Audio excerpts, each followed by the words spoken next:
في حلة على النار هنزل بمعلقتين من الزيت، هسخنهم كويس. بعد كده هنزل بعدس اصفر، هشوحه كويس جدا.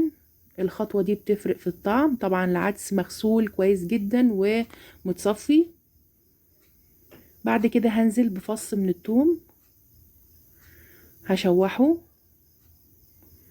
وبعدين هنزل ببصلاية وجزراية. تمام. وبعدين هنزل بطماطمتين،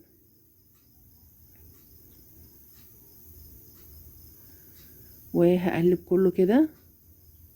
وبعد كده هنزل بملح وفلفل وكزبرة وكمون، هقلب كويس.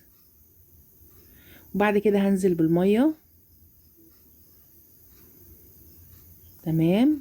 وهغطي عليه واسيبه لحد ما